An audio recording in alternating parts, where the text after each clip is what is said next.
গরুর মাংস অসম সরকারেও কড়াকড়িভাবে এটা নিষিদ্ধ ঘোষণা করছেন এবং 5 কিলোমিটারের ভিতরে কোনো ধরনের গরু জবাই হইতো না। এটা সম্পূর্ণভাবে এটা আইন যেহেতু হয়ে গেছে, তো আমরা একটা মানে চিন্তা ভাবনা করিয়ে দেখছি এই বৃহত্তর অঞ্চল 5 কিলোমিটারের ডিস্টেন্স কোনো একটা নির্জন স্থান আমার মনে হয় নাই। তো আমরা আলোচনা করছি যেহেতু এই গরুর মাংস নিয়ে দীর্ঘদিন থেকে একটা সমস্যার সৃষ্টি হয়েছে বা বিভিন্নভাবে সংখ্যালঘু সম্প্রদায়ের মানুষ নির্যাতনের শিকারর অত অপমান সহ্য করিও যারা ব্যবসা করে, আমরা প্রত্যেকের আহ্বান করবো এই গরুর ব্যবসার থেকে যাতে বিরত থাকেন এবং যারা গরু জবাই করিয়া সাপ্তাহিকভাবে বিক্রি করেন এরারও আমরা আহ্বান করবো যে কোনোভাবে এই সমস্ত গরুর মাংস বিক্রি যাতে বন্ধ করেন। যেহেতু সরকারের এটা আইন আনছে, আমরা এটারে সমর্থন করতাম এই দেশের নাগরিক হিসাবে এবং সমাজটারে সুস্থ একটা সমাজ দরিয়া রাখার লাগেও আমরা এটারে সহযোগিতা করতাম। বিকল্প জন্তু দিয়া দেওয়ার যখন শরীয়তের হুকুম আছে, আমরা যাতে এই গরু না দিয়া বিকল্প রাস্তায় আমরা যাতে আটতাম পারি, সুন্দর একটা সুস্থ সমাজ যাতে আমরা পাই এবং বারবার যখন এই বিষয়টা নিয়েও যখন একটা অশান্তির সৃষ্টি হয় আমরা এই দিকে না যাই। আর আমার নজিমুদ্দিন ভাই কইছেন যদিও এর পরেও দেখা যায় কেউ গরু দি কুরবানি দের বা গরু জবাই করিয়া বিক্রি করে, এটা আজকে এখানে সর্বসম্মতি একটা সিদ্ধান্ত হয়েছে। আমরা প্রত্যেকের আহ্বান করি আপনারা একটু সচেতন হইন, আজকের ভর থাকিয়া যেখানেও গরু জবাই করা হইব এই আজকের জমায়েত যে একটা কমিটির মতো একটা গ্রুপ বানানো হয়েছে এরার পক্ষ থেকে অভিযোগ জানানো হইব প্রশাসনেও যদি এরার অ্যাকশন না নেয়। আজকের সবাই যেমন সিদ্ধান্ত হয়েছে প্রশাসনের লগে এরার হয়তো কোনো সম্পর্ক আছে, এই ধরনের একটা অভিযোগ থাকতে পারে, এর লাগে ঊর্ধ্বতন কর্তৃপক্ষের কাছে আমরা এই ব্যাপারে হয়তো আমরা নালিশ দিব। এর লাগিয়া যারা এখন পর্যন্ত কুরবানির গরু কিনছেন না আমরা আহ্বান করি আর কুরবানির গরু কেনার থেকে বিরত থাকুন, ছাগল বা অন্য বস্তু কিনিয়া কুরবানি দেওয়ার চেষ্টা করুন। আর বিশেষ করিয়া এই যে সামনের যে ঈদ, এই ঈদও এই কুরবানি বা গরু জবাইয়ের ক্ষেত্রে কোনো ধরনের যাতে অশান্তি সৃষ্টি না হয় এদিকে প্রত্যেকে মানে খেয়াল রাখার লাগে। যে দেশে বাস করি সেই দেশের আইন মানিয়ে নেওয়াটা আমরা ধর্মমত এটা ফর্জ।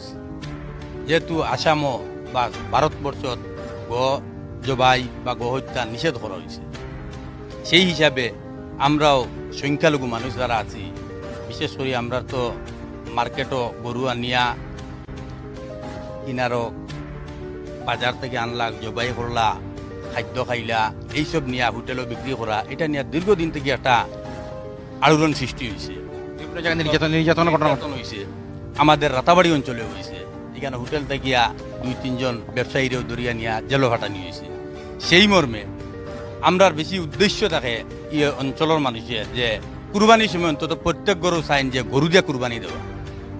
এটা আমরা মুসলিম ধর্ম দরিয়া নেব হয়েছে যে গরু ছাড়া কুরবানি হয় না, এই একটা মনোভাব আই গেছে। কিন্তু এটা শরীয়ত টোটাল নিষেধ আছে, নিষেধ নাই বলতে শরীয়ত যে গরু দেওয়া অন্য বস্তু দেওয়া যায়। আলিম উলামা সকল আসুন, আলিম থেকেও আমরা পাইয়ার শুনিয়া সেই হিসাবে আমরা একটা বার্তা দিতে চাই আর যে কুরবানি এই মুহূর্তে তো কুরবানির মৌসুম, সেই হিসাবে গরু না দিয়া অন্য আরো জানোয়ার আছে, ছাগল আছে, বকরি আছে, এইসব দিয়া যে কুরবানি দেওয়াটা হোক। যদি কেউ আমরা এই এলাকার থাকিয়া যদি কেউ কোনোখানো গরু দিয়া কুরবানি তো চায়, এটারে আমরা তীব্র প্রতিবাদ করবো তার লাগিয়া। যেহেতু আজকের দিন রবিবারকুর দিন বাজারও পুলিশে যেখানে গরু 2টা জমাইল আছে ওখানে গিয়া পুলিশে মারছে, খাদাইছে, ব্যবসায়ী যারা খারবারি যারা এরারে কুদাইছে। যেহেতু আমরা মানুষ যারা এরা খারবারি, আমরা মুসলিম মানুষ, তারা খেনে এই জিনিসটারে পুলিশের মাইর খার, পুলিশের হয়রানিওর, পুলিশে খাদার, যারা দোকানদারি করে এরা পুলিশের নির্যাতনও ফলিয়া গিয়া জেলজার, এইসব জিনিসটাই তারা বিরত থাকলে তো আমরা সমাজটা শান্তি হইব। আর সমাজ শান্তি হইয়া তাহার নাম তো ইসলাম।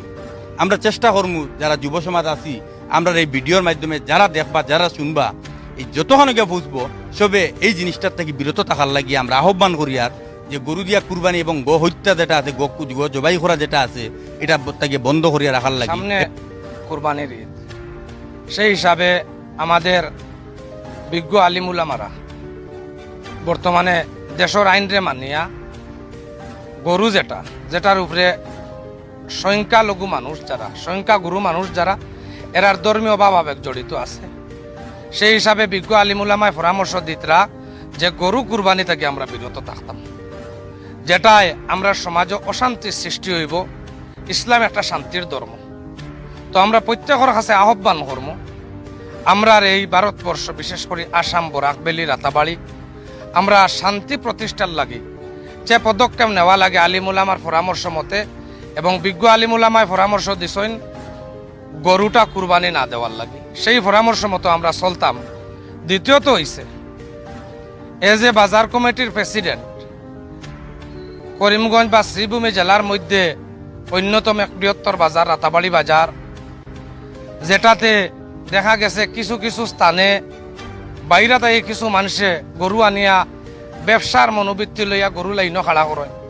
তো আমরা বিশেষ করে রাতাবাড়ি পুলিশ প্রশাসনের দৃষ্টি আকর্ষণ করব, যাতে এই অবৈধ ব্যবসাগুলা তাই কোনো অবস্থায় না করতে না দেন। এবং আমরা স্থানীয় যুবক যারা আমরা এটা প্রতিহত করার চেষ্টা করব। খেরোর ধর্মীয় ভাবে আঘাত আনতাম না, সেই হিসাবে আমরা গরু কুরবানির বিনিময়ে অন্য যারা জন্তু আছে সেইগুলা কুরবানি দিয়া আমরা উৎসবটা পালন করতাম। ইসলামে এমন কোনো আদেশ নেই যে গোমাংস ভক্ষণ করতে হবে, খেতেই হবে, কিংবা তো গোমাংস দিয়ে কুরবানি করতে হবে, এমন কোনো আইন নেই, হুকুম নেই। হ্যাঁ, একটি সহজলভ্য একটি ব্যাপার, সস্তায় পাওয়া যায়, তাই মানুষে একটু বেশি গরুর মাংসের প্রতি লক্ষ্য রাখে। তো সেটাকে কেন্দ্র করে আমরা যেন হুলস্থল না করি, এবং আমরা এটাই বার্তা দিতে চাই, যেহেতু একটি সংখ্যাগরিষ্ঠ মানুষের এখানে ধর্মীয় আবেগ জড়িত আছে, তো এদিকে আমরা না যাওয়াটাই ভালো। ক্রয় বিক্রয় তথা গোমাংস ভক্ষণ, দিয়ে কুরবানি সম্পূর্ণ আমরা যদি ছেড়ে দেই, তাহলে এটাই ভালো হবে। এটা আমরা এই বার্তা দিতে চাই আমরা এলাকার মানুষ।